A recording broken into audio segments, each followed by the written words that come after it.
বিসমিল্লাহির রহমানির রহিম। আমরা আজকে জানব ইসলামে যেসব কাজ কঠোরভাবে নিষিদ্ধ করা হয়েছে। তাহলে চলুন আজকের ভিডিওর মাধ্যমে জেনে নিই ইসলামে কোন সেই কাজগুলোকে নিষিদ্ধ করা হয়েছে। 7টি কাজ থেকে বিরত থাকতে বলেছেন নবী করিম হযরত মুহাম্মদ সাল্লাল্লাহু আলাইহি ওয়াসাল্লাম। কাজগুলো মুমিন মুসলমানদের জন্য নিষিদ্ধ, মানুষের ঈমান এবং আমল ধ্বংসকারী। অনেকে ইচ্ছা অনিচ্ছায় এই কাজগুলোর ব্যাপারে অলসতা করে, অথচ এসব কাজ ইসলামে হারাম এবং কবিরা গুনাহ। তাহলে চলুন কাজগুলো কি জেনে নেওয়া যাক। হাদিসের বিখ্যাত গ্রন্থ বুখারীর বর্ণনা এসেছে,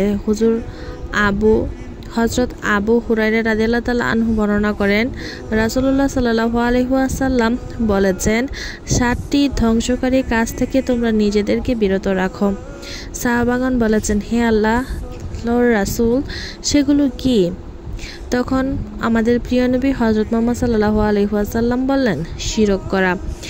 ইসলামের প্রথম এবং প্রধান শিক্ষা হলো তাওহীদ তথা আল্লাহর একত্ববাদে সাক্ষ্য দেওয়া। এই মর্মে সাক্ষ্য দেওয়া যে আল্লাহ ছাড়া কোনো উপাস্য নেই, রাসূলুল্লাহ সাল্লাল্লাহু আলাইহি ওয়াসাল্লাম আল্লাহর রাসূল। কেউ যখন আল্লাহকে ছাড়া অন্য কাউকে উপাস্য হিসাবে গ্রহণ করে, তখনই সে আল্লাহর সঙ্গে অন্য কাউকে শিরকে সাব্যস্ত করে।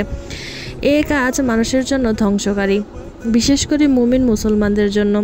এই কারণে রাসূলুল্লাহ সাল্লাল্লাহু আলাইহি ওয়াসাল্লাম এটিকে ধ্বংসকারী কাজ হিসাবে আখ্যায়িত করেছেন। 2 নম্বরে হচ্ছে জাদু শেখা। ইসলামে জাদু নিষিদ্ধ এবং হারাম কাজ। এই কাজটিও মুমিন মুসলমানদের জন্য ধ্বংসকারী। এই কারণে জাদুকে ইসলামে নিষিদ্ধ করা হয়েছে, কারণ জাদুবিদ্যাকে ভবিষ্যৎ জ্ঞানের সংবাদবাহী হিসাবে আখ্যায়িত করা হয়, অথচ ভবিষ্যতের জ্ঞান শুধু মহান আল্লাহ তাআলাই জানেন, অন্য কেউই নয়।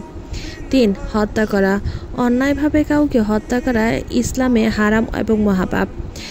ইসলামী হুকুমে কারো মৃত্যুদণ্ড কার্যকর ছাড়া অন্যায়ভাবে কাউকে হত্যা করা ধ্বংসকারী কাজের একটি, কেননা অন্যায়ভাবে কাউকে হত্যা করা মানবতার হত্যার শামিল।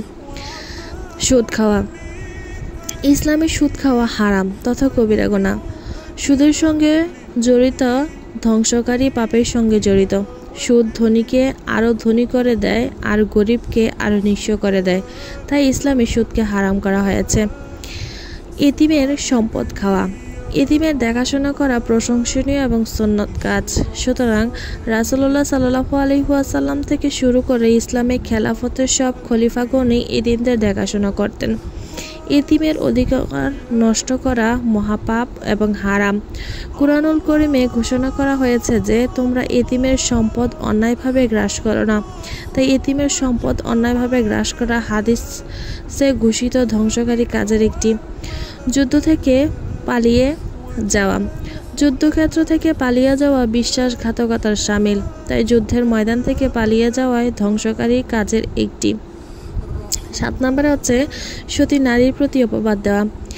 ইসলামে অপবাদ দেওয়া হারাম তথা কবিরা গুনাহ। কোনো নেককার সতীসাধ্বী নারীর প্রতি অন্যায়ভাবে মিথ্যা অপবাদ দেওয়া শাস্তি মারাত্মক। এটি মুমিন মুসলমানদের জন্য ধ্বংসকারী কাজের একটি, কেননা কোনো নারীর প্রতি অপবাদ তার সংসার এবং সামাজিক সুনাম, আত্মীয়তার সব সম্পর্ককে নষ্ট করে দেয়। সুতরাং মুমিন মুসলমানদের উচিত প্রিয় নবীর ঘোষিত ধ্বংসকারী উল্লেখিত 7টি কাজ থেকে বিরত থাকা।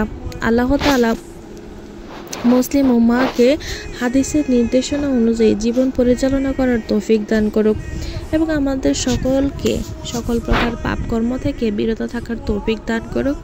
আল্লাহ তাআলার দ্বীন এবং তরিকা অনুযায়ী জীবন অতিবাহিত করার তৌফিক দান করুক।